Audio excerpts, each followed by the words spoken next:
Père, nous voulons encore plonger nos regards dans la loi parfaite de ta parole, Seigneur. Nous voulons être loin, je prie que tu nous pointes de ton esprit, de ta gloire, de ta présence. Que tu inspires chaque mot de ma bouche afin de communiquer la vie au travers de cet enseignement, au travers de cette prédication, afin que nos vies changent, Seigneur, et quelque chose de nouveau venant de toi puisse s'introduire dans nos vies.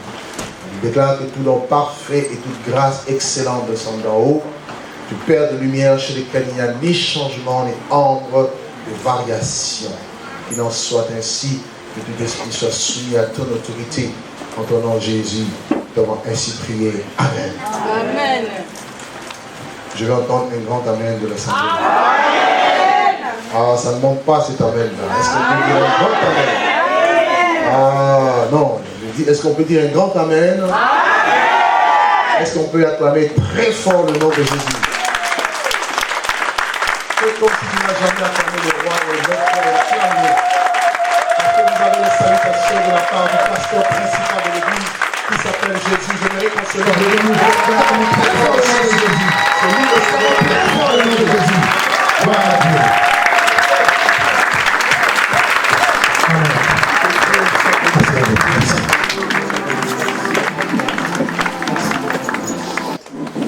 La croissance de l'Église, tel est le thème du message de ce matin. La croissance de l'Église. On va prendre nos Bibles dans le livre de 1 Corinthiens au chapitre 3, le verset 6 au verset 7. 1 Corinthiens chapitre 3, le verset 6 au verset 7. J'ai planté et Apollos a arrosé, mais Dieu a fait croître. En sorte que ce n'est pas celui qui plante qui est quelque chose, ni celui qui arrose, mais Dieu qui fait croître. Paul a planté, Apollos est venu à son tour et il a arrosé. Mais la Bible nous dit que la croissance vient de Dieu. Car Dieu a fait croître. En sorte que ce n'est pas celui qui plante. Paul était un apôtre envoyé par Dieu pour planter la parole de Dieu, fonder les chrétiens dans la foi, dans la doctrine. Et Apollos, à son tour, comme aussi un homme, un envoyé de l'Éternel, un apôtre de Dieu. La Bible dit qu'Apollos était versé dans les Écritures. Il annonçait Christ avec exactitude, se basant sur la loi, sur la Torah. Et lui va venir à son tour et il va arroser. Mais c'est Dieu, dans sa puissance, dans sa grandeur, dans sa gloire, qui seul a la capacité et la faculté de faire croire. Et par là, nous comprenons que la croissance de l'Église dépend principalement de Dieu. Amen. Et quand on parle de la croissance, c'est quoi la croissance? La croissance, c'est l'action de croître. J'espère que vous notez. La croissance, c'est l'action de croître. Et croître veut dire grandir progressivement. Croître veut dire grandir progressivement. Ou encore se développer. Ou encore pousser. C'est aussi le fait de grandir, d'augmenter en nombre ou en importance. Avant que quelque chose, avant qu'une semence, avant qu'un être ne puisse croître, il faut au préalable qu'il y ait naissance. Donc on ne peut pas parler de la croissance de l'Église sans pour autant toucher l'aspect de la naissance ou ce que la Bible appelle aussi la nouvelle naissance. Pourquoi dans nos églises, beaucoup de personnes n'arrivent pas à croître malgré le temps passé, malgré la qualité et la puissance de messages qui sont apportés? Tout simplement parce que certaines personnes ne sont pas encore nées de nouveau. Vous ne pouvez pas croître sans être né, sans naître. Or, la nouvelle naissance, c'est le plus grand miracle dans la vie d'un homme. Le plus grand miracle, ce n'est pas de recevoir la guérison physique, d'être délivré, d'être guéri physiquement, je veux dire. Le plus grand miracle, ce n'est pas d'avoir beaucoup d'argent. Mais le plus grand miracle, selon Dieu, c'est être né de nouveau, recevoir l'identité spirituelle et céleste, être appelé enfant de Dieu.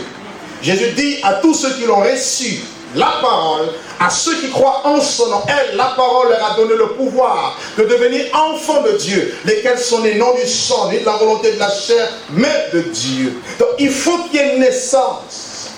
Et dans Jean 3, un jour, un homme qui était un érudit, du nom de Nicodème, va voir Jésus de nuit et va lui poser la question, maître, nous savons que tu es de Dieu, car personne ne peut faire les miracles que tu fais si Dieu n'est avec lui. Il est venu mettre en exergue les miracles, mais Jésus le rappelle alors, il lui dit, écoute, ce n'est pas le problème des miracles. Si quelqu'un est né de nouveau, il ne peut entrer dans le royaume des cieux. Donc Jésus met d'abord l'accent sur la naissance, parce que c'est la naissance qui est primordiale avant la croissance, avant même les miracles. Les miracles, Dieu les produit pour nous aider à croire et aussi pour confirmer la véracité de la parole de Dieu. Mais aucun miracle ne peut sauver quelqu'un. Seule la parole de Dieu qui est capable de sauver, de délivrer, de guérir. Amen. Et la croissance commence à partir de la naissance. Vous ne pouvez pas croître spirituellement. L'Église ne peut pas connaître une croissance si elle est composée des adhérents. Des gens qui ne savent quand même pourquoi ils viennent. Non. L'Église croîtra lorsque tout le monde sera d'abord converti. On ne se convertit pas à une église locale, mais on se convertit à Dieu. Et on devient enfant de Dieu. On acquiert les valeurs de Dieu, les valeurs spirituelles. Et à partir de ce moment-là, Dieu va commencer à, par la parole de Dieu et par l'Esprit, par ton obéissance, nous allons voir plusieurs facteurs de la croissance de l'Église dans son ensemble, à t'aider à grandir. Pose-toi la question, es-tu né de nouveau? Mais là, ton voisin, pose la question, est-ce que tu es né de nouveau? Vous êtes trop timide. Dis-lui, est-ce que tu es né de nouveau? Are you born again? Est-ce que tu es né de nouveau? Alors, moi, je viens accompagner ma femme. Moi, je viens accompagner mon mari. Moi, je viens chercher une chérie, un chéri. Moi, je viens parce que j'aime bien tel frère, telle soeur. Il faut qu'on se retrouve souvent. Club d'amis.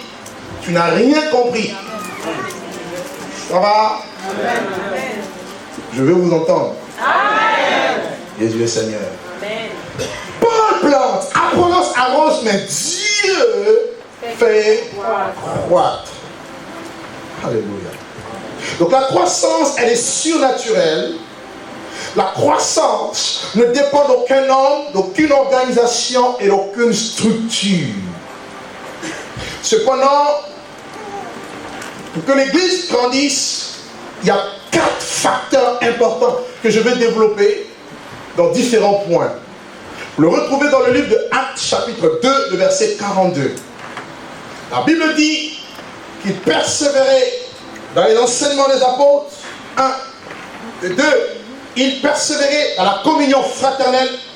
3. Il persévérait dans la fraction du pain. 4. Il persévérait dans les prières.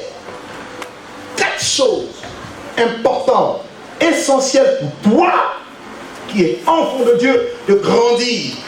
Ta croissance entraînera la croissance de l'Église dans son ensemble.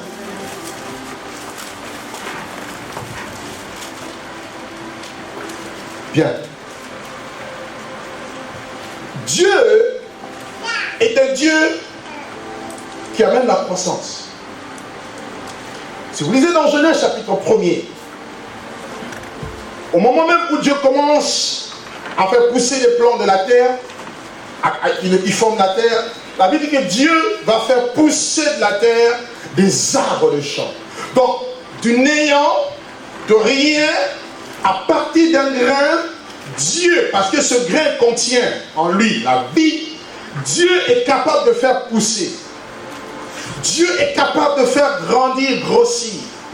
Dieu appelle une personne, Abraham, avec sa femme Sarai, stériles qu'ils étaient, mais Dieu, parce que c'est un Dieu de croissance, il dit, je ferai de toi une grande nation. Amen. Est-ce que quelqu'un m'entend ce matin?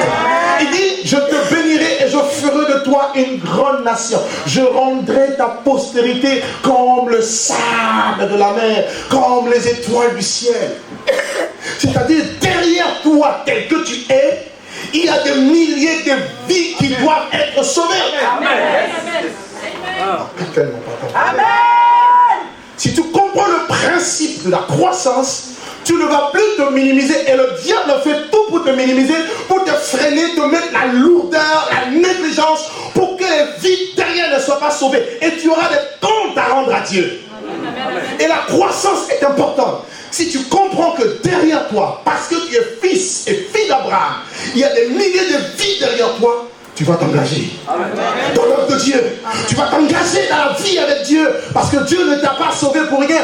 Avant que toi tu ne viennes à la foi, d'autres ont prié pour toi.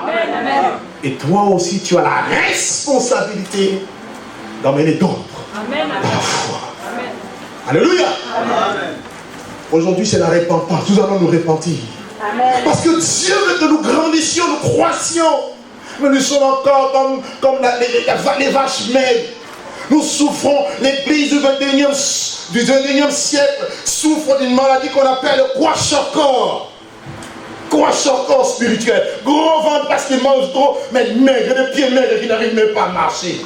Kwashiorkor. Parce que tu ne crois pas, tu ne grandis pas.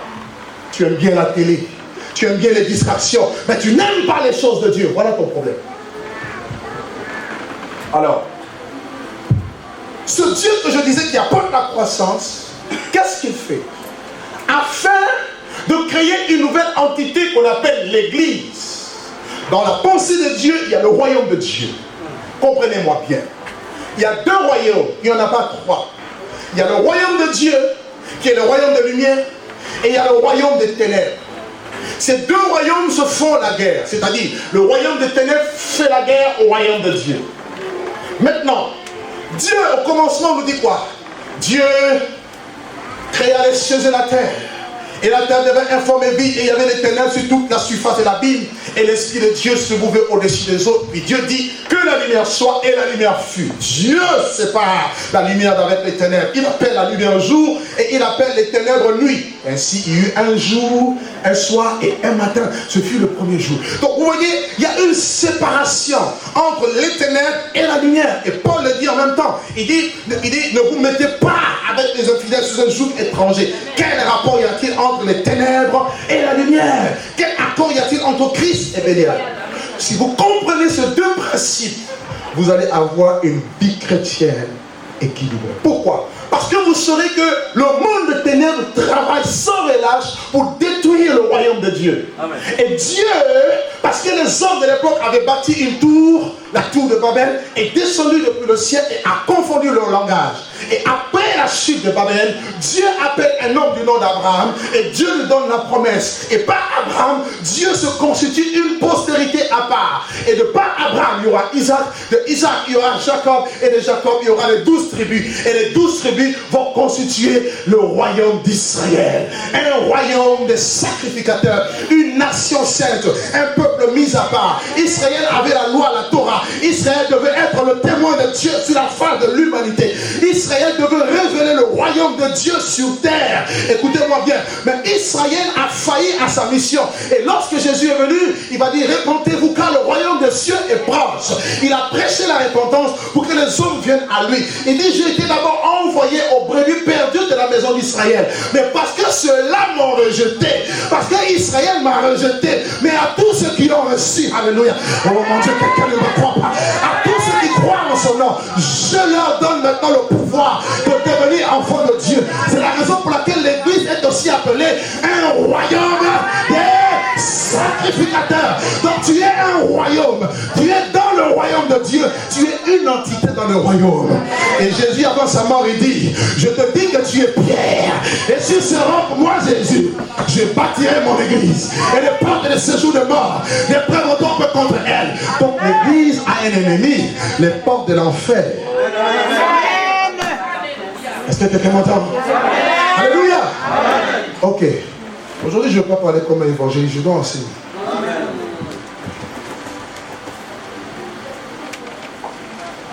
il crée une entité. Il donne un seul ordre à ses apôtres. Allez, faites de toutes les nations des disciples.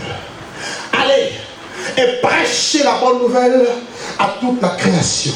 Donc, avant de commencer mon développement sur les éléments qui favorisent la croissance, notez en titre d'introduction que sans la prédication de l'évangile, les âmes ne seront pas sauvées. Pourquoi? Parce que ta mission et ma mission, c'est de réconcilier les hommes avec Dieu. Comment réconcilier les hommes, pécheurs, ennemis de Dieu avec Dieu? C'est par l'évangile. C'est un évangile de réconciliation. Amen. Amen.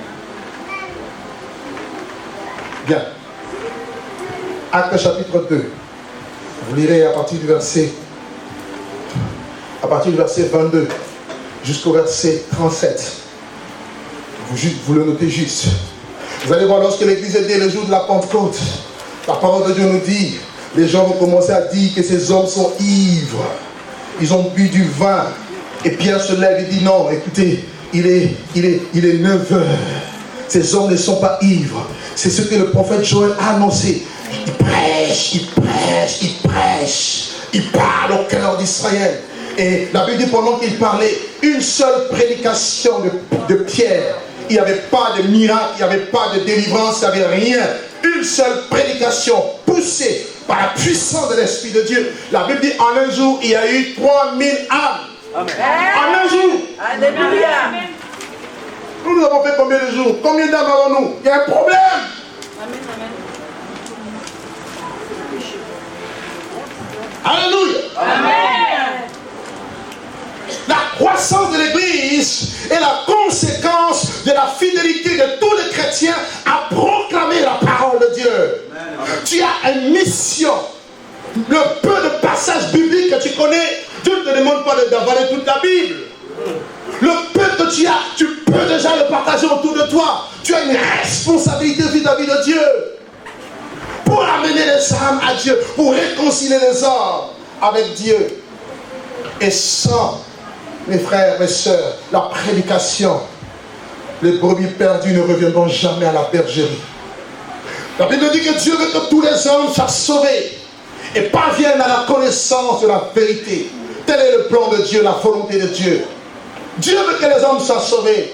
Dieu veut que nos familles soient sauvées. Crois au Seigneur Jésus, tu seras sauvé, toi et ta famille. Tel est le plan de Dieu. Et comment veux-tu croître si les âmes ne viennent pas au Seigneur? Si le salut de l'humanité n'est plus la priorité de l'Église, comment voulez-vous que cette Église puisse grandir? Aujourd'hui, l'Église se fait la guerre. Nous sommes là pour dire qui est le meilleur, qui a beaucoup plus d'onction, quelle est l'Église qui a le plus beau temple, quelle est l'Église qui a beaucoup d'argent. Ce n'est pas ça la mission de l'Église. Vous êtes trompés de route. Revenez sur la voie, peuple de l'Éternel. Jésus ne nous a pas envoyés pour aller faire des débats inutiles. On va s'asseoir devant son écran, de la télévision, et on commence à critiquer les gens. C'est ça le ministère que Dieu t'a donné? Non. Tu as le ministère de la réconciliation. Tu dois réconcilier les hommes avec Dieu. Si les hommes ici, il y en a qui tombent, prie pour eux que Dieu les relève. Amen. Pas critiquer. Amen. L'évangélisation. Chercher les âmes perdues. Les gagner à Christ. Jésus dit, le Fils de Dieu est venu pour chercher et sauver ceux qui étaient perdus. Est-ce que tu cherches ceux qui sont perdus? Pas seulement les prêcher, les chercher. Chercher, c'est un travail. Il faut aller les chercher. Cherchez-les, sauve-les et amène-les à l'église.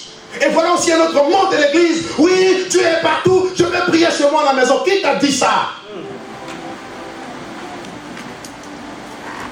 Et tu veux grandir, tu ne comprends pas comment tu délivres. Tu es toujours nain spirituel. Depuis combien de temps as-tu embrassé la foi chrétienne? Quels sont les fruits que tu portes? Combien d'âmes as-tu déjà amené à l'évangile?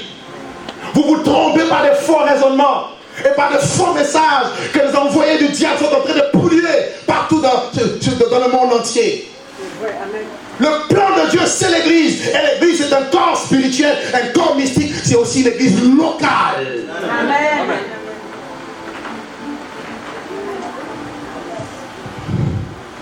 Aujourd'hui, l'église abandonne les prédications, sa mission principale, pour faire du social.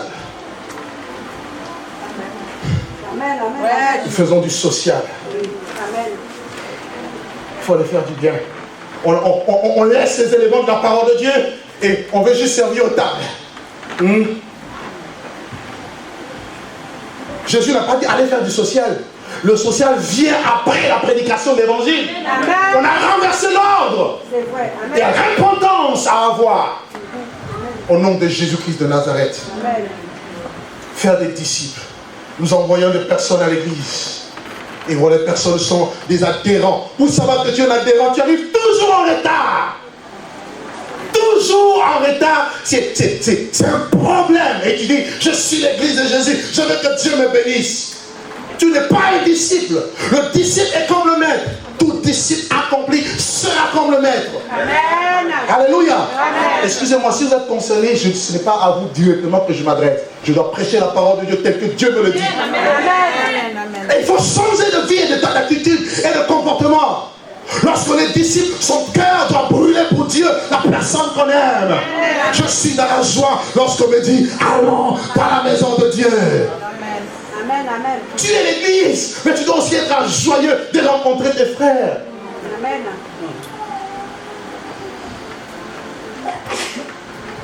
L'Esprit de Dieu n'est pas content. Alléluia. Est-ce que je peux continuer? Amen. Luc chapitre 6, verset 40. Le disciple n'est pas plus que le maître, mais tout disciple accompli sera comme le maître. Vous devez avoir une discipline personnelle. Disciplinez-vous. Disciplinez votre corps. Paul dit, je tiens mon corps assujetti de peur d'être désapprouvé après avoir prêché à d'autres. Mangeons, buvons, car demain nous mourrons. Chrétiens charnels. Et on veut voir les fruits de Dieu. Et on est prêt à accuser les autres. Qu'est-ce que nous faisons pour que l'œuvre de Dieu avance? Tu es un vecteur de la croissance. Si toi-même tu ne crois pas, comment peux-tu entraîner les autres à la croissance? Amen. Amen. Et enfin, toujours dans mon introduction, enseignez-leur à observer ce que je vous ai prescrit. L'enseignement. Enseignez-leur. Vous devez être enseigné pour recevoir l'instruction du maître. Qu'est-ce que le maître dit? Aujourd'hui, les chrétiens ont remplacé la parole de Dieu par leur raisonnement. Moi, je pense que Dieu n'a pas besoin de toi. Tu penses que toi, tu dois te soumettre à la parole. Amen. Amen. C'est vrai. Amen. Est-ce que vous m'aimez toujours? Amen. Dieu vous bénisse au nom de Jésus de Nazareth. Aujourd'hui, c'est le marteau. C'est le marteau aujourd'hui. Il faut revenir à l'ordre avec Dieu. Amen. Ce peuple, mon nom de lèvres, et son cœur est éloigné de moi. Quel fruit portez-vous? Quel fruit, dites-moi. Dites-moi quel fruit je porte, moi. Qu'est-ce que je dirai devant Dieu? Tu es responsable. Non, moi je viens avec à cause de mes enfants. Ah bon? Donc tes enfants, Dieu qui te l'a donné, il t'empêche maintenant de servir Dieu? Je viens en retard à cause de mon mari. Donc, à cause de ton mari, le souffle que tu as, c'est qui te l'a donné? Tu veux qu'il retire tout de suite? Vous ne connaissez pas Dieu. Quel Dieu est redoutable que nous prions, frère, que nous servons. En un jour, j'en parlerai tout à l'heure, le souffle d'Ananias et Saphira sont partis. Ce souffle est parti parce que c'est un Dieu redoutable. Amen. On ne joue pas avec lui. On ne se moque pas de Dieu. Enseignez-leur. Vous devez être enseigné. Enseigner à respecter Dieu. Être enseigné à respecter l'autorité. À se soumettre à l'autorité. Vous devez être enseigné sur le fait d'aimer Dieu. Comment aimer Dieu? Quand Dieu avait donné la loi à Moïse, il dit à Moïse dans Deutéronome chapitre 6, il dit, tu inculqueras cette loi à tes enfants. Tu diras, Shema Israël, Adonai Elohim, Adonai Ehad. Écoute Israël, l'Éternel, ton Dieu est le seul éternel. Tu aimeras le Seigneur ton Dieu de tout ton cœur, de toute ton âme, de toute ta force et de toute ta pensée. Et tu le serviras lui seul. Amen. Amen. Deuxième grand point. Notez. Quels sont les éléments qui favorisent la croissance de l'Église? Les éléments qui favorisent la croissance de l'Église.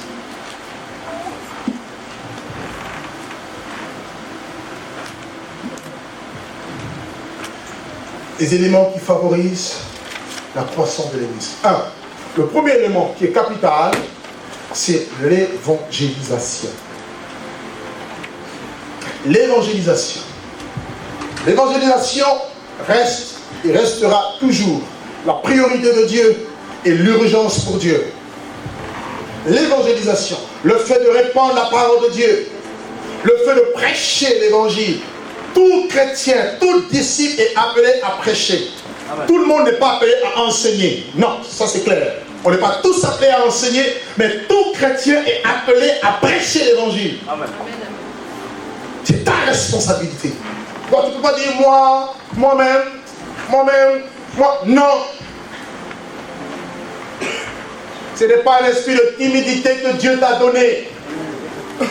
Moi, tu vois, pasteur, je suis timide. Ici, on voit le timide. Mais une fois que le culte termine dehors, ça commence à crier. Mais quand il faut chanter, et je vois dans les fêtes, j'ai vu dans les fêtes des mariages, quand il faut danser, j'ai vu, elle danse comme ça. Il danse comme ça.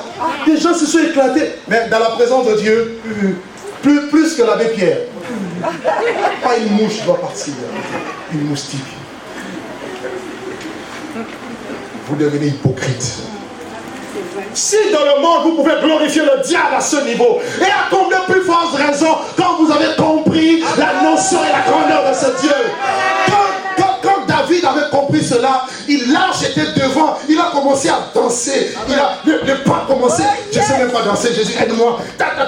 Mais quand la dit, écoute, tu es un grand roi, tu fais ça, il dit, mais tu n'as rien compris.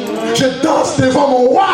Si un grand roi pouvait danser comme David devant Dieu, et nous autres qui sommes ses fils. Jésus est présent ici.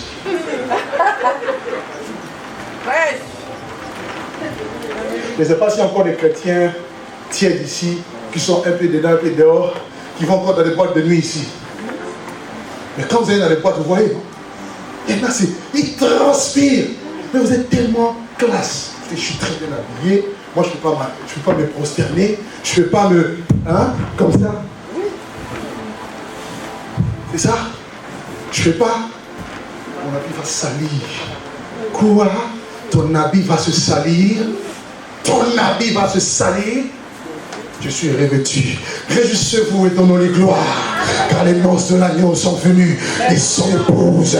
C'est alléluia, alléluia, mon Dieu. Il s'est vêtu d'un fin lin éclatant et pur. Ce fin lin, laissons les œuvres, juste le sang. Personne n'enlèvera l'amour que j'ai pour Dieu dans mon cœur. Je dis personne, ni l'argent, ni le vent de ce monde, ni ma femme, ni mes enfants. Jésus restera l'amour de la sujet de ma vie. Je l'adorerai, je le célébrerai, je le louerai, je le danserai, je le célébrerai, j'acclamerai son nom et je proclamerai ses louanges à travers l'humanité entière.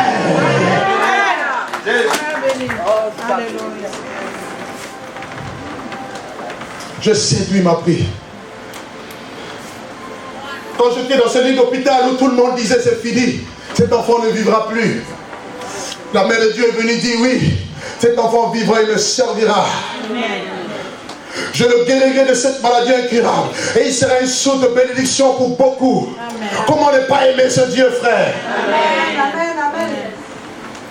Et mon amour pour Dieu n'est pas conditionné. Je ne l'aime pas parce que toi tu m'énerves. Tu peux m'énerver, mais je l'aimerai toujours. Amen. Bref, dis à ton voisin l'évangélisation. Dis-lui l'évangélisation est la première mission de l'Église. Dis-lui, l'évangélisation est la première mission de l'Église. L'évangélisation fait partie de la nature de l'Église toutes les actions de l'évangélisation sont portées à cela. Je veux dire, tout ce que l'Église peut faire comme action, activité, ça doit avoir pour aboutissement le salut des âmes et leur édification. On ne doit pas se réunir pour devenir pire. Mais on doit se réunir pour devenir meilleur, pour changer. Et c'est ça le but de la parole. Jésus dit, déjà vous êtes purs à cause de la parole que je vous ai annoncée. Lorsque cette parole vient, elle nous lave, elle nous nettoie, elle nous purifie, elle nous sanctifie et elle nous rend purs aux yeux de Dieu. Mais comment les gens viendront-ils à l'église? Je veux dire local, sans évangélisation. Comment? Allez prêcher la bonne nouvelle à toute la création. Comment y aura-t-il des gens sauvés s'il n'y a personne qui prêche, nous dit la Bible? Comment y aura-t-il des prédicateurs s'ils ne sont pas envoyés? Nous dit la parole de Dieu. Le deuxième élément qui favorise la croissance de l'Église, c'est la prière. La prière. Et la prière, je l'associe à la vision de Dieu et je l'associe à la foi. La prière, en voyant comme Dieu voit, l'Église a une vision. Certes, nous sommes sur terre, mais Pierre dit, nous sommes des pèlerins et des voyageurs. Nous vivons notre vie, mais notre destination finale, ce n'est pas la terre. Nous avons une patrie céleste. Nous courons. Paul dit, je fais une chose, ou bien ce qu'il y a en arrière. Je cours dans le but de remporter le prix de la vocation céleste. Nous partons vers le ciel. Telle est la vision de l'Église. Un enfant de Dieu qui n'a plus la vision du ciel commence déjà à se perdre et à s'écarter. Notez-le bien. Donc, ta vision doit rester le ciel. Le ciel et encore le ciel. Si tu meurs aujourd'hui, où vas-tu? Où ira ton âme si tu mourais aujourd'hui? Ne te trompe pas toi-même en disant j'ai encore le temps, car tout peut arriver. Alléluia. L'Église a une vision claire. La première vision de l'Église, c'est de glorifier Dieu sur la terre. Deuxièmement, de gagner les âmes. Et sa finalité, sa destination, c'est le ciel. Éphésiens 3, 20 dit, Éphésiens 3 plutôt verset 10. Les dominations et les autorités dans les lieux célestes connaissent aujourd'hui par l'Église quelle est la sagesse infiniment variée de Dieu. Éphésiens chapitre 3, le verset 10. Vous comprenez? La raison pour laquelle, parce que nous avons cette vision, il nous faut une vie de prière. Vous avez deux types de prières. Vous avez la prière individuelle, personnelle, dans le but de cultiver votre relation et votre intimité avec Dieu. Vous serez fort dans la mesure où vous passez du temps avec Dieu, dans la prière, dans l'adoration, dans la louange. Faites en tout temps par l'Esprit toutes sortes de prières et veillez-y avec action de grâce. Amen. Comprenez? Amen. Deuxièmement, vous avez la prière d'une manière collective. Collective, c'est-à-dire toute l'Église qui se rassemble et qui prie comme un seul homme. Donc, n'ayez pas l'habitude de dire oui, je suis chrétien, je peux prier à la maison. Non! Jésus a dit là où 2 ou 3 sont réunis en mon nom, je suis au milieu d'eux. Il dit, si 2 ou 3 s'accordent sur la terre pour demander quelque chose, il leur sera accordé par mon Père. Donc il faut qu'on soit en accord dans la prière. Amen. Et la faiblesse de l'Église, c'est quoi aujourd'hui? La faiblesse, une des faiblesses de l'Église que le diable a compris, c'est qu'il fait tout pour que les chrétiens ne prient pas ensemble. On a le temps de se critiquer, mais on n'a pas le temps de s'asseoir, dire tenons-nous la main et prions. Amen. Et le diable le sait. 2 valent mieux qu'un. La corde à 3 filles ne seront pas facilement. Amen. Il le sait. Amen. Et pour y arriver, il casse l'union. L'unité, il casse. Comme ça, vous ne priez pas. Il va arriver dans une maison, il casse. L'homme et la femme ne prient jamais ensemble. Et il essaie d'entrer par les enfants. Et voilà comment on est faible. On a beaucoup de connaissances. Beaucoup d'églises aujourd'hui, les chrétiens connaissent beaucoup. Il est prêt à te démontrer le grec, l'hébreu. Mais la vie spirituelle n'y est pas. Or, ta force est d'abord spirituelle avant de se manifester dans le monde physique. Donc, le spirituel a du poids, a un pouvoir sur le naturel. Et si vous êtes dans la gloire de Dieu, sur le plan spirituel, cela va se déteindre automatiquement dans la vie physique. Amen. La vérité. Est-ce que quelqu'un m'entend? Amen. Gloire à Dieu. La prière. Acte chapitre 1, verset 14. La Bible dit que lorsque Jésus est parti, il va dire à ses disciples, ne vous éloignez pas de Jérusalem. Ils sont restés à Jérusalem. Ils étaient 11. Avec les autres disciples, ils étaient en tout. Matthias s'était rajouté à eux. Ils étaient au nombre de 120. 120 dans la chambre haute pendant 10 jours, entre le jour de l'ascension de Jésus au ciel et le jour de la Pentecôte. Ils sont restés 10 jours. Or 10 c'est aussi le chiffre de l'épreuve. Ils sont restés priant, jeûnant. Comment voulez-vous prier, jeûner sans voir le ciel s'ouvrir? Quelqu'un ne m'a pas compris. Je dis, comment voulez-vous jeûner, prier sans voir des résultats? Ils étaient 120, ils ont prié d'un commun accord, comme un seul homme. La Bible dit tout à coup, il vint du ciel, un vent comme celui, un bruit comme celui d'un vent impétueux qui remplit toute la maison où ils étaient assis. Des langues semblables à des langues de feu leur apparurent séparées les unes des autres et se posaient sur chacun d'eux. As-tu une langue de feu? Telle est ma question ce matin. Est-ce que tu as une langue de feu avec toi? Si nous prions ensemble dans l'unité, les flammes de feu viendront. Dieu ne fait pas de favoritisme. Et la Bible dit, ils furent tous remplis de l'esprit. Et ils ont commencé à prophétiser. Je veux te dire que tu es un potentiel prophète. Je veux te dire que tu es une potentielle prophétesse. Je veux te dire que la sémence de Dieu en toi va faire en sorte que le feu de Dieu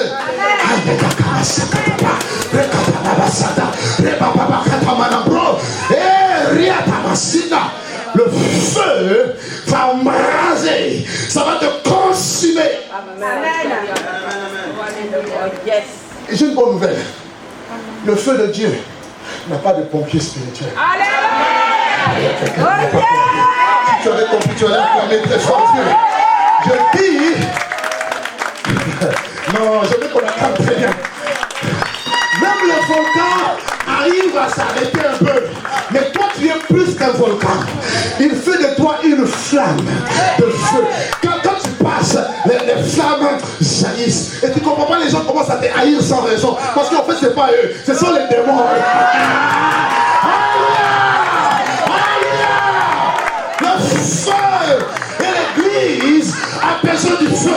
Aide-moi à dire à ton voisin, l'église a besoin du feu. Dis-lui. Dis-lui.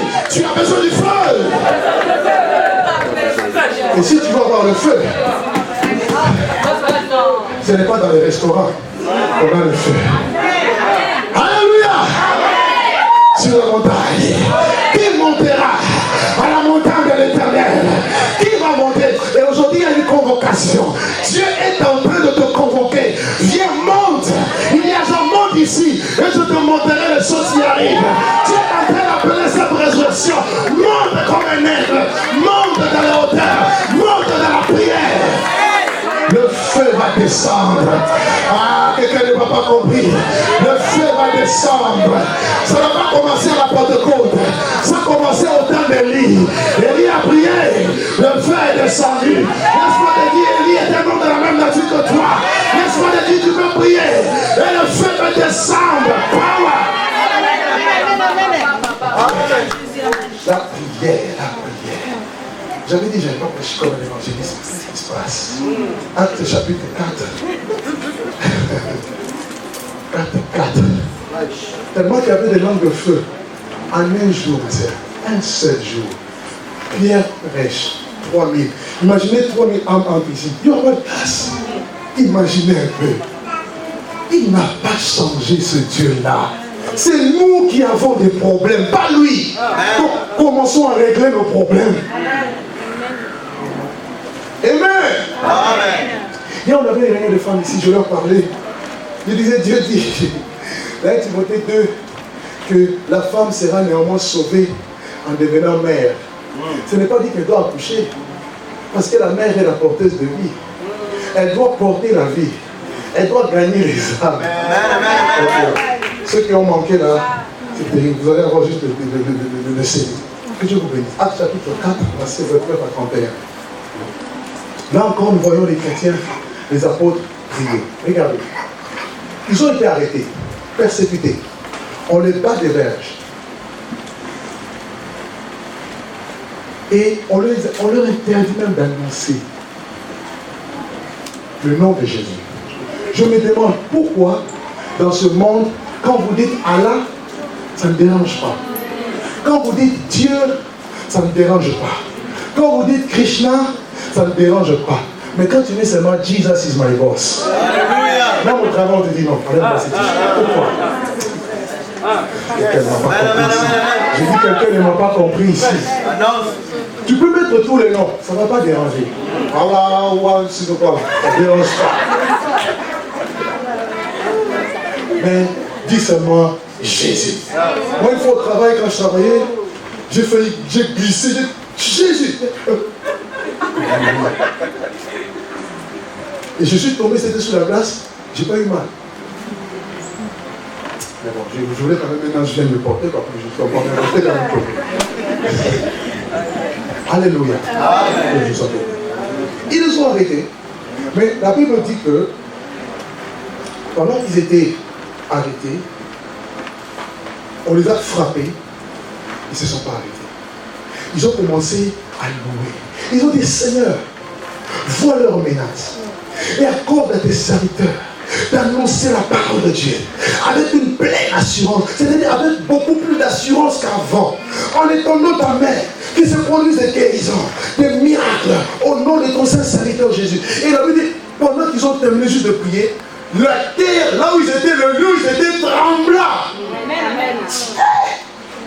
Donc Dieu peut faire trembler le rayon de ta terre. Amen. Amen. Là où ils étaient, ça tremblait. Et ils furent tous remplis de l'esprit. Ils ont commencé à annoncer la parole de Dieu. Le lieu n'a pas tremblé avant la prière. Il y a des situations qui vont arriver, des épreuves qui vont arriver, voire des attaques de l'ennemi qui peuvent arriver dans la vie des chrétiens de l'église, qui vont avoir pour objectif de baisser votre zèle. Lorsque les attaques augmentent, vous aussi augmentez en puissance. Peut-être que quelqu'un m'entend. Je veux entendre votre amen bien, amen bien. Donc, quand les épreuves augmentent, quand les difficultés, ça veut dire que Dieu veut que je prie encore.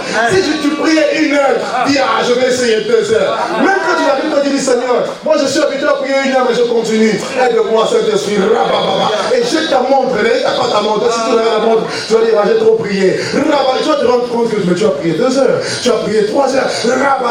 Et il n'y a personne qui a prié Dieu en esprit, en vérité, et Dieu est resté sans agir. À chaque fois que vous priez, il y a quelque chose qui vient du ciel, qui vient à vous.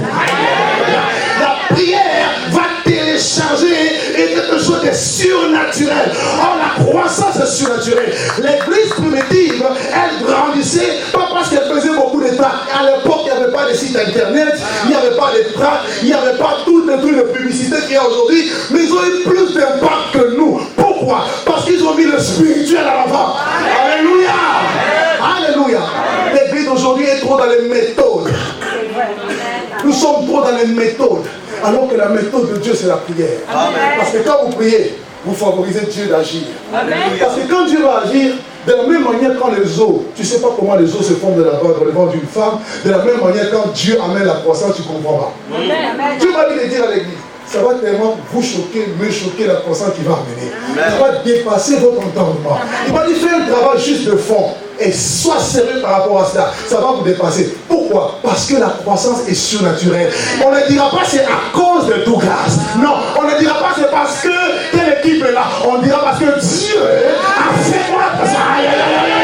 Je dis Dieu a fait croître son œuvre. Amen. Amen. Oh, sois béni. La prière, bon, je ne vais pas trop m'attarder là-dessus. La prière.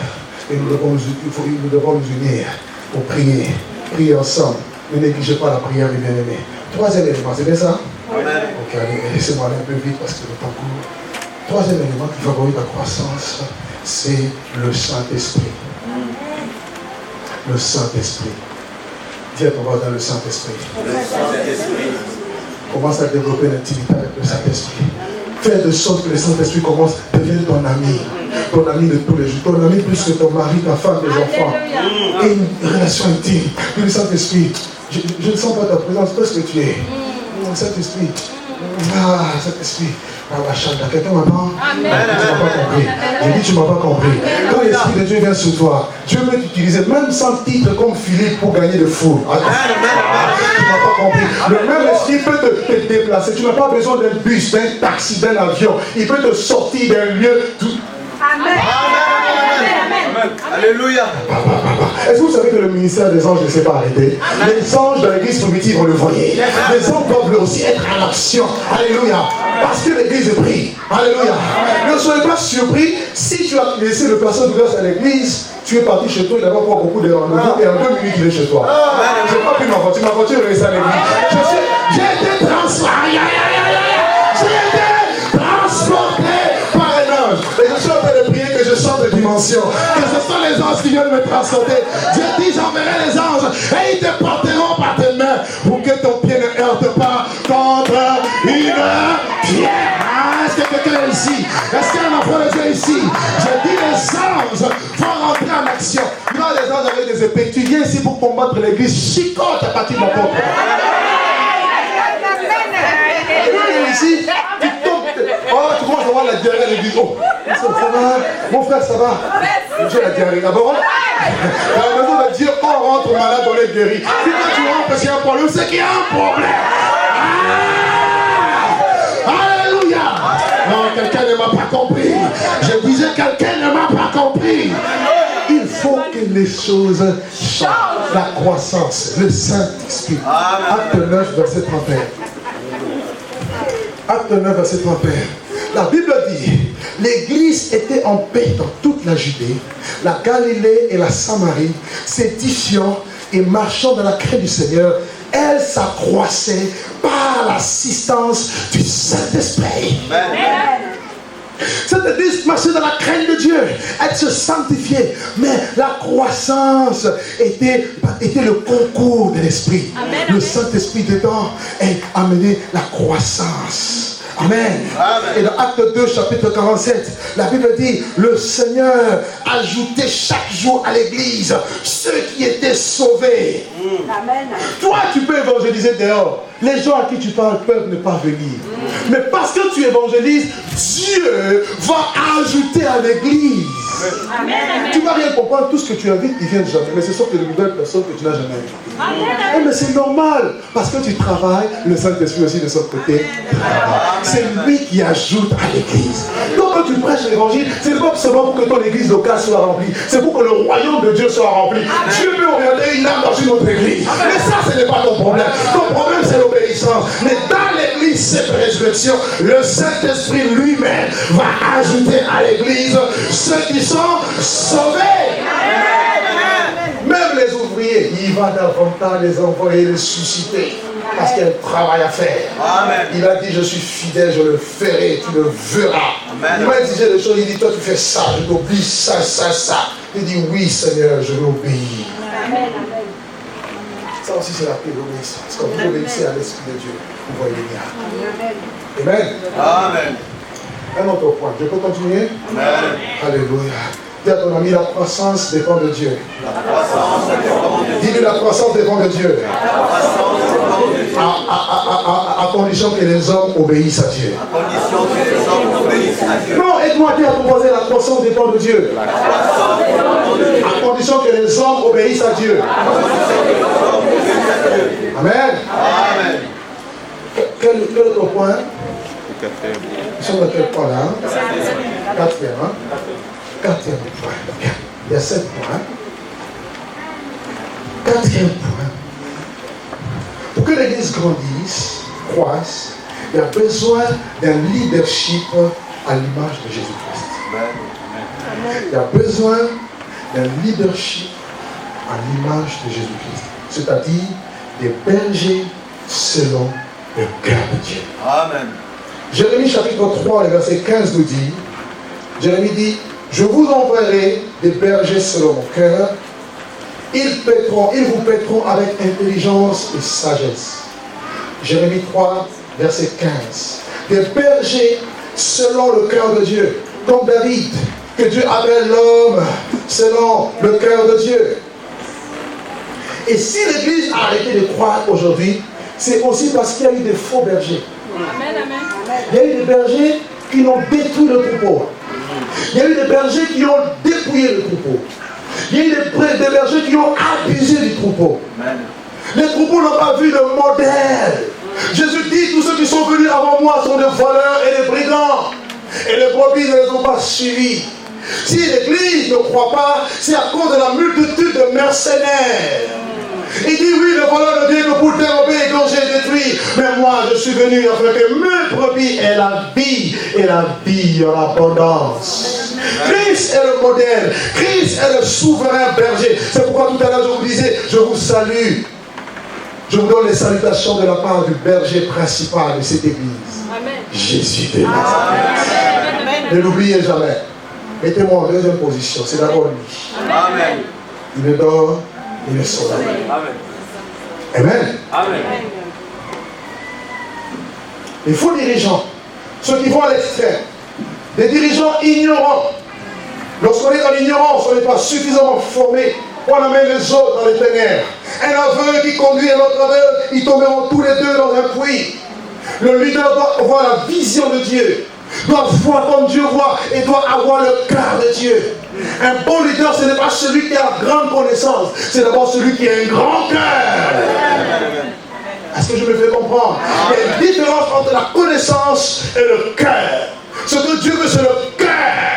Il dit, je suis venu non pour être servi, mais pour servir. Est-ce qu'il y a encore des leaders, des bergers qui sont prêts à laver les pieds des disciples? Amen. Amen. Amen. Amen. Aujourd'hui, tout le monde veut rouler carrosse. Ce n'est pas un péché, hein? Non, ce n'est pas un péché d'avoir une très belle voiture, une très belle maison. Ce n'est pas un péché. Mais quand bien même je reste là, je dois toujours être capable de m'humilier, laver le pied des disciples. Je dois dire, non, ça c'est plus mon niveau. Moi, je suis à un niveau supérieur. Ah bon? Le supérieur s'est rabaissé. Et toi, tu es au niveau supérieur au point de ne plus laver les pieds des disciples. Est-ce que quelqu'un m'entend?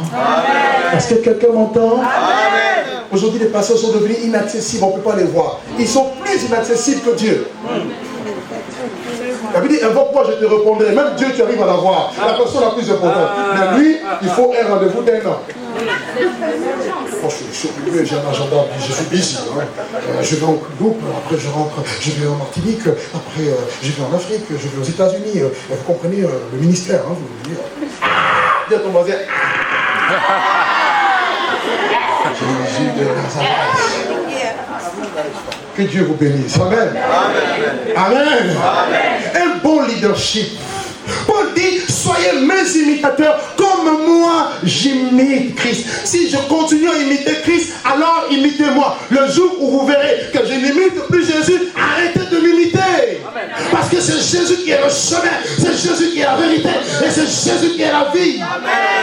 Amen. Un homme n'est pas mort pour toi. C'est Jésus qui est mort pour toi. Ne l'oublie jamais.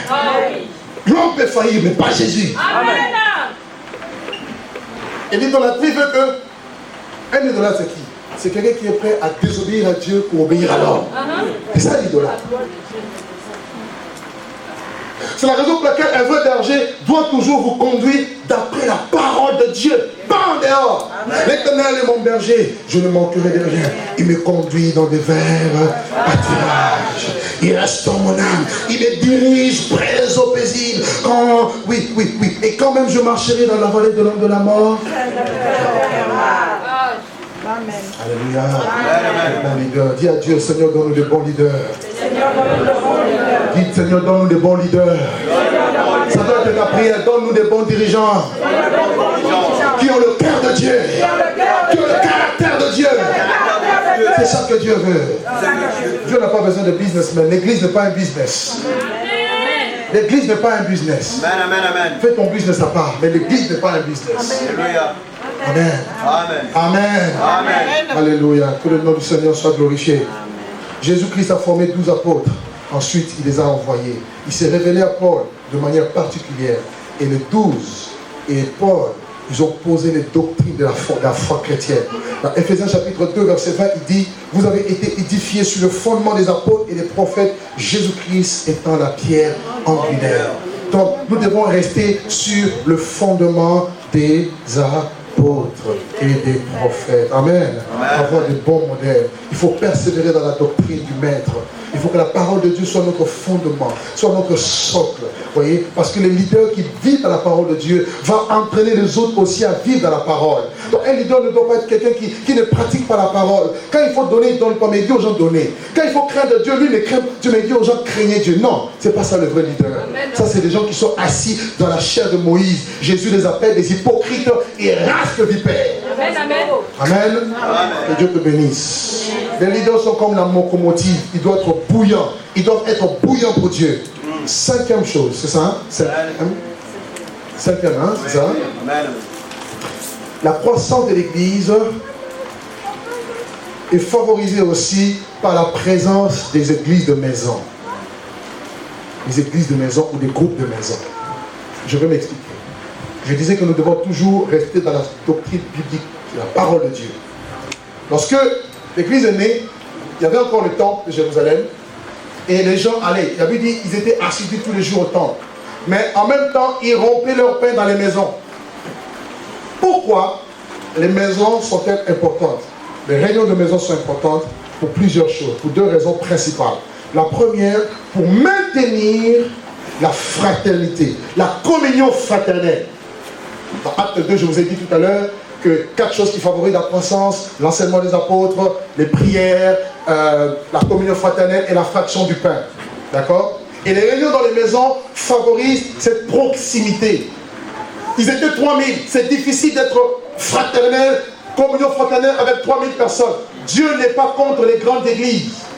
Mais Dieu est contre tous ceux qui ne mettent pas la parole de Dieu en pratique. Amen. Vous pouvez être petite église, mais vous ne mettez pas la parole en pratique. Ils étaient 3000, une méga church. Par la suite, ils sont devenus 5000, une méga church.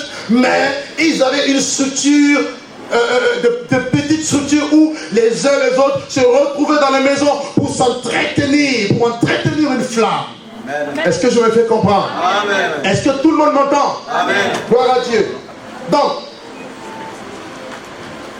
vous allez noter Acte chapitre 12, juste avec les références. Acte 12, verset 12.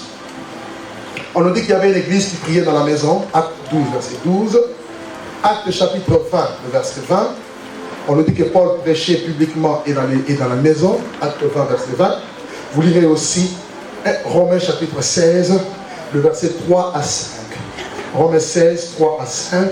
Acte 12, verset 12. Acte 20, verset 20. Romains 16, verset 3 à 5. Il y a plusieurs autres versets, mais vous allez voir que ces versets nous parlent de réunion à la maison. Vous voyez, ils entretenaient la flamme de Dieu. L'amour était dans leur vie. Sans l'amour, l'église n'a pas sa raison d'être. Dans l'église, il ne faut pas qu'il y ait la haine, les murmures. Il ne faut pas qu'il y ait des soupçons. Voilà les choses qui tuent la croissance de l'église. Oh, pour que l'église grandisse, il faut qu'il y ait l'amour. Alléluia. Amen. Dis à ton ami l'amour. Dis-lui l'amour. Regarde l'enfant, dis-lui je t'aime. Aide-moi. Regarde-moi. Non, pas l'amour, voilà, l'amour de Jésus. Dis-lui je t'aime. Dis-lui. Je t'aime. Bon Dieu bénis. Amen. Amen. L'amour. Et l'amour s'entretient comme ça. Il faut qu'il y ait des moments où nous prions ensemble. Nous portons vos fardeaux. Il y en a des chrétiens qui ont des problèmes et ils ne savent pas vers qui se tourner. Mais dans l'église de maison, on peut dire, ah, ma soeur, j'ai un problème. Tous ensemble, on prie. Et on est fortifiés. Et dans les communions fraternelles comme ça, on doit aussi rendre un témoignage. Apprenez aussi à donner témoignage à Dieu. Quel témoignage? Personne ne parle comme si Dieu ne fait jamais quelque chose dans vos vies. C'est un crime contre Dieu. C'est un manque de reconnaissance. Si vous n'êtes pas reconnaissant à Dieu, comment voulez-vous que Dieu agisse encore demain? Alléluia. Parce que dans les petites choses, vous n'arrivez pas à lui dire merci. Comment voulez-vous lui dire merci dans les grandes choses? Apprenez à dire merci au Seigneur, rien que pour le souffle de vie. Le frère disait tout à l'heure, vous savez combien de personnes sont dans les lits des hôpitaux aujourd'hui? Dans un lit d'hôpital, Il y en a qui peuvent dire, Seigneur, si je pouvais aller dans une église. Mais toi, il y en a qui ont la possibilité, mais ils ne sont pas reconnaissants vis-à-vis de Dieu. Amen. Amen. 1 Pierre chapitre 4, verset 8. Aimez-vous d'un amour ardent. Il faut qu'il y ait des moments d'agape, de partage ensemble, on doit manger ensemble. 1 Pierre 4, verset 8. Un moment de communion. Et c'est très important. Une église va cesser de croître si l'amour n'est plus la priorité. Si nous ne vivons pas dans l'amour, la croissance s'arrête. Quel que soit le nombre qu'on peut être, s'il n'y a pas l'amour, il n'y a pas la vie de Dieu. Dieu est amour. Amen. Je veux un grand amen. Dieu est amour. Amen. L'amour, ce n'est pas le coup de poing. L'amour, ce n'est pas... tu vois ta soeur parce que tu as un problème. J'ai vu, mais je n'ai pas vu quoi. Non, il faut arrêter. S'il y a ça dans ton frère, mon frère et ma soeur, je veux que tu ne me dis pas bonjour. Qu'est-ce qui se passe? Je te fais du mal. Si je te fais du mal, pardonne-moi. On est frères. Alléluia. Là, le diable, il est chassé. Vous devez apprendre à chasser le diable. Alléluia. Changer de caractère. On a tellement grandi avec des sales caractères, des caractères de cochons. Moi, quand je suis fâché, tout le monde va savoir que je suis fâché. Tu sauras de quel bois je me chauffe. On n'a pas besoin de savoir de quel bois tu te chauffes. On a besoin de savoir quel feu anime le cœur. C'est le feu de l'amour. Et l'amour répandu par le Saint-Esprit dans le cœur des enfants de Dieu. Au nom de Jésus-Christ de Nazareth. Amen. Alléluia. Alléluia. Je ne parle pas de feu de l'amour de cette série. Le feu de l'amour. L'amour doit brûler. Quand je n'ai pas vu mon frère, je suis mal parce que je ne l'ai pas vu. Elle n'est pas venue. C'est bien fait pour elle. C'est pas la foi. Changeons d'attitude. Amen. Amen. Amen. Alors, comme Dieu m'a dit de vous aimer encore plus, donc maintenant, si quelqu'un, surtout les équipiers, tu n'es pas là, je vais tellement t'aimer.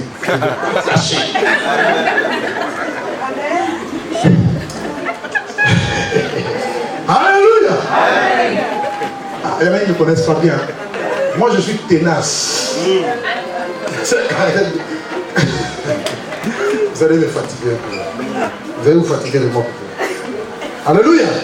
Mais ça sera dans le bon sens. Amen. Le but de ces choses, c'est d'entretenir trois choses. Les réunions de maison, trois choses essentielles. La foi, l'espérance et l'amour. 1 Corinthiens 13, verset 13.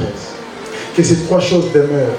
La foi, l'espérance et l'amour. Et la Bible dit que la plus grande de ces choses, c'est l'amour.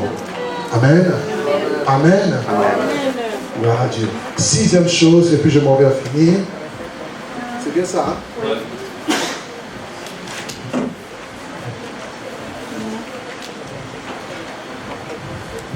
Sixième chose qui favorise la croissance, notez-le très bien, je vais souligner un peu cet aspect, c'est la capacité de bien accueillir les nouveaux. Je vais m'expliquer. Hein? La capacité de bien accueillir les nouveaux dans l'Église. L'Église d'aujourd'hui ne croit pas. Pourquoi? Parce que quand les nouveaux viennent, ce sont les anciens qui les font fuir. Amen. Amen. Amen. Je n'ai pas entendu l'amen. Surtout nous ici, on est concernés dans ça. Oui, amen. Ça, il faut que ça change. Amen. Amen. Ce sont les anciens qui deviennent une pierre d'achoppement pour que les nouvelles personnes noirs. Ils font des sectes. Ils ne s'ouvrent pas à d'autres. Ils pensent que c'est eux les meilleurs parce qu'ils passent devant, parce qu'ils prêchent, parce qu'ils chantent, parce qu'ils jouent aux instruments, parce qu'ils occupent une petite fonction dans l'église. Bishop, je suis responsable ici. Dis à ton ami, il y a un problème. Dis à ton ami, il y a un problème. Je te dis que je vais enseigner aujourd'hui. Je suis en train de finir. Notez-le très bien, la capacité de bien accueillir les nouveaux dans la communauté. Amen. Je vais d'abord donner le verset, puis je vais m'expliquer. Romains chapitre 15, le verset 7. J'aimerais bien qu'on le lise quand même. Romains chapitre 15, le verset 7. Est-ce que la parole de Dieu vous fait du bien aujourd'hui? Amen. Je vous bénis dans le nom de Jésus. Tout le monde a trouvé Romains, chapitre 15, le verset 7.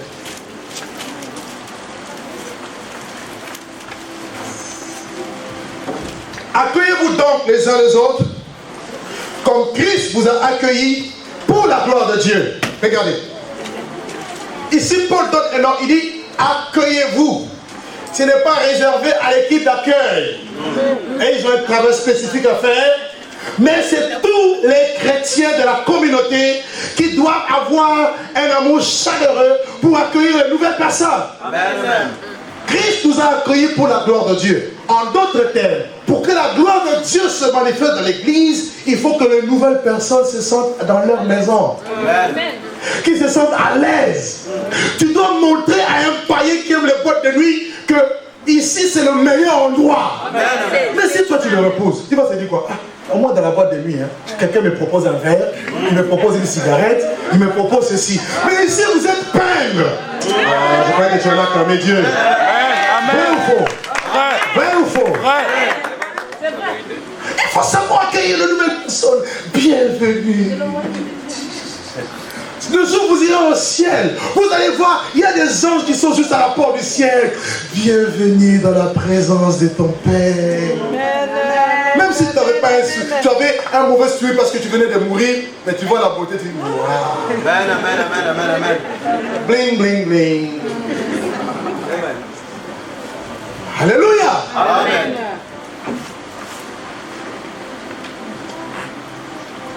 Est-ce que toi-même déjà tu n'es pas dans la joie quand tu viens? Comment veux-tu donner maintenant la joie à ceux qui viennent? Tu vois que tu as un problème. Est-ce que tu vois que tu as un problème? Amen. Amen. Amen. Non, je ne laisse personne. Hein? Est-ce que tu vois que tu as un problème? Excusez-moi, quand je fais ça, c'est pas toi. C'est comme tu ne dis pas non. Le pasteur, il ne m'aime pas. Non, excusez-moi. Vraiment, je m'excuse. Prenez-moi comme ça. Alléluia. Amen. Alléluia. Amen. Tout à l'heure, écoute, il faut venir dans mon église. Ah, vraiment, tu sais, j'ai le Seigneur, l'adoration, la louange, la prédication. Quand surtout mon pasteur pour le micro, là, tu sens la chair de poule, quoi. Il faut glorifier Jésus. Alléluia. Comme la reine de Séba, ce que j'ai vu est plus que ce que j'ai entendu. Mais quand tu dis mon église depuis que ici, c'est comme ça, c'est pire, je réveille plus. Et tu perds les âmes. Seigneur, envoie les âmes. Tu fais la musculation tous les jeudis ici. Je ne prie, envoie les âmes. Et tu ne comprends pas les âmes viennent pas. Pourquoi? Parce qu'il y a un mauvais accueil. Amen. Alléluia. Amen. Alléluia. Et aujourd'hui, on passe au cachet, au lavage. C'est le lavage. Au nom de Jésus. Amen. Amen. Amen. Ça va, aidez-moi avec le micro. Dis à ton voisin, accueille-moi. Dis, accueille-moi. Que chacun se lève, attrape ton voisin. Levez-vous souffler. Attrape ton voisin. Ah, mon frère, je suis occupé. Dis, accueille-moi. Dis, accueille-moi.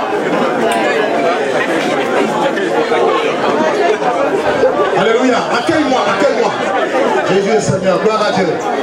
Ok. Que Dieu vous bénisse. Merci. Reprenez vos places. Encore 5 minutes, on termine. Alléluia. Alléluia. La gloire de Dieu se manifeste lorsque nous accueillons le nouveau dans l'église. C'est la preuve de la manifestation de notre amour. Voyez? Jean chapitre 6, le verset 37, Jésus dit, Jean 6, 37, Jésus dit, je ne mettrai pas au dehors celui qui vient à moi. Amen. Alléluia. Quand tu viens à Jésus, tu ne seras jamais déçu. Et tu es appelé comme lui. Quand quelqu'un vient à toi, il faut qu'il retrouve cette chaleur, cette assurance, cette sécurité, cette joie de dire, non, je vais encore revenir. Quand un homme vient et ne revient pas, c'est que nous n'avons pas fait le travail comme Dieu voulait qu'on le fasse. Est-ce que je suis clair avec tout le monde? Amen. Alléluia. Amen. Que Dieu soit béni. Amen. Partagez la joie. Vous savez, quelquefois, l'accueil peut toucher une âme plus que la prédication. Amen. Amen. Amen. Croyez-moi, quelqu'un parce qu'elle a été bien accueillie, Vous savez, les anges qui sont venus chez Abraham, Abraham les a tellement bien accueillis, ils les ont bien nourris, ils ont commencé à prophétiser. L'année prochaine, à la même période, tu auras... Vous savez, il y a des prophéties qui sortent, hein, parce que quelqu'un a bien mangé. Alléluia. Alléluia. Amen. Moi, je vais revenir. Est-ce que je peux venir tous? Est-ce que je peux venir souvent chez toi? Moi, quand je reçois les hommes de Dieu chez moi, comme ma femme, elle gère, tout le monde dit, on va revenir. Hein. La dernière fois, elle a fait un petit plat là, il y avait une entrée, il y avait un homme de Dieu là, le docteur. Il a vu juste la goûter comme ça, il a commencé à prier à la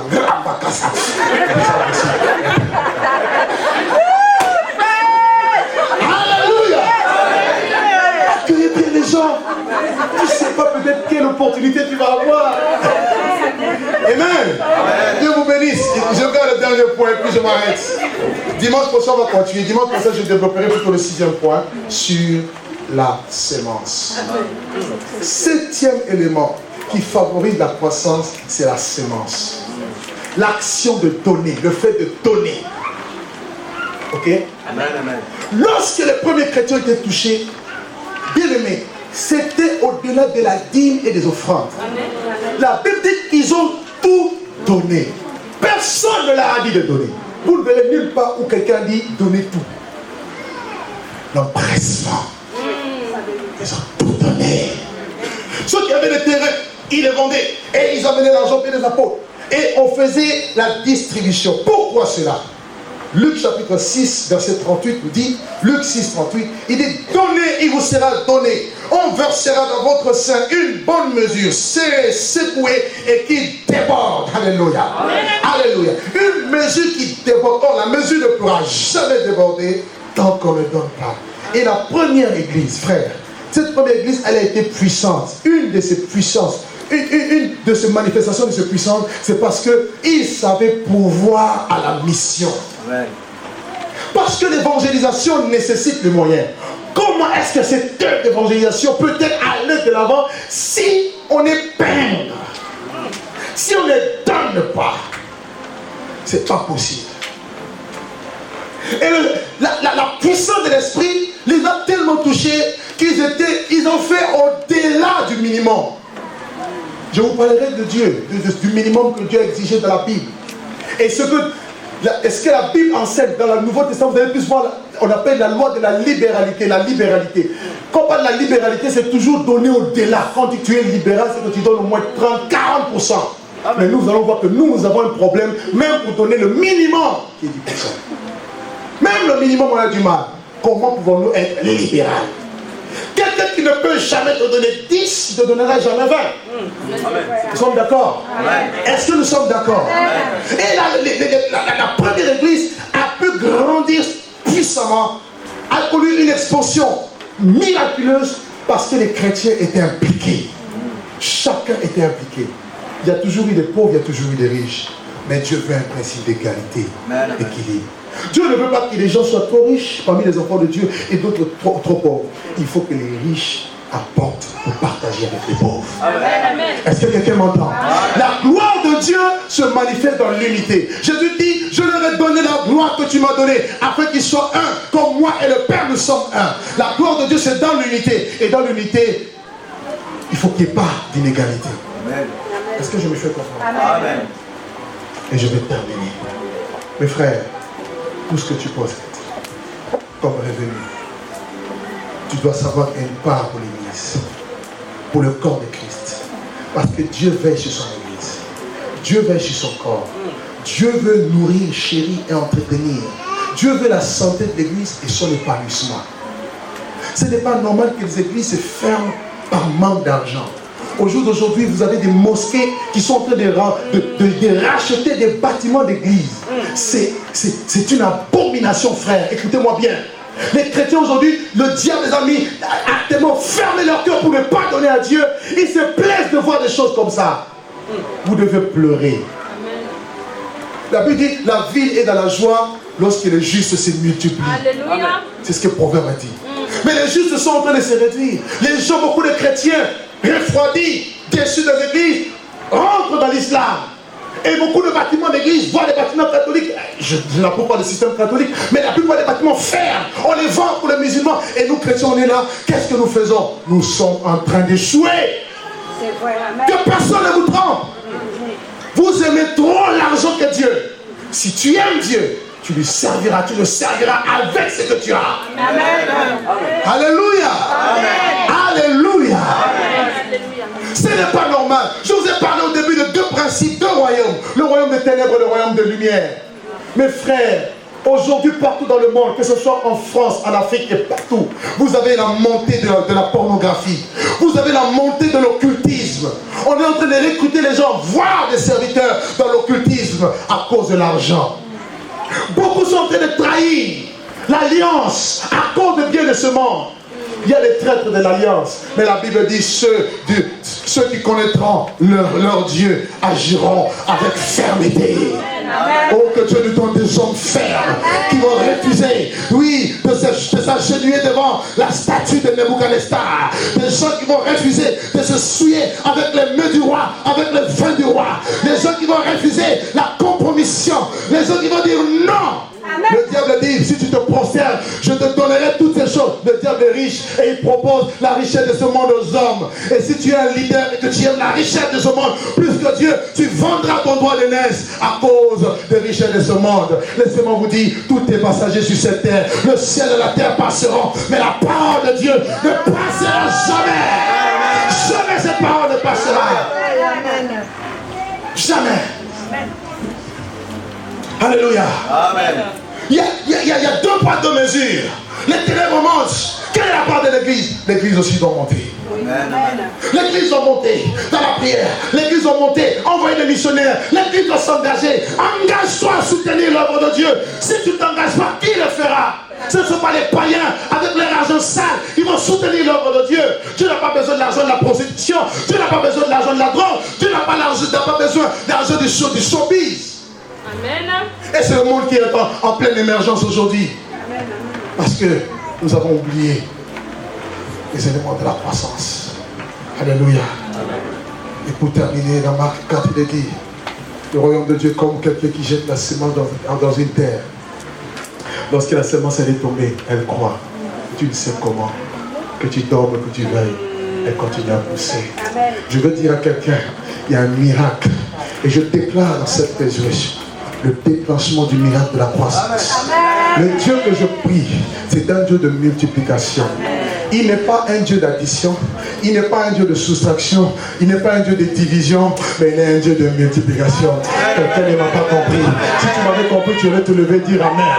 Donc, ne regarde pas les 5 pains et les 2 poissons que tu as. Nous allons rendre grâce à Dieu. Le Dieu de la multiplication n'a pas changé. C'est le même Dieu qui a multiplié l'huile dans les vases au temps d'Élisée. Il est le même hier, il est le même aujourd'hui, il est le même éternellement. Il va prendre le peu. Quand tu viens à Dieu, viens avec le peu. Même dis Seigneur, je n'ai pas beaucoup d'argent. Le peu que j'ai, je te le donne. Dieu ne regarde pas la quantité, mais la qualité de ton cœur. Quand tu donnes avec ce peu-là, Dieu le prendra et Dieu le multipliera. Et je suis venu proclamer, déclarer, confesser le déclenchement de l'œuvre de la croissance spirituelle par l'action de l'Esprit de Dieu au nom de Jésus-Christ de Nazareth.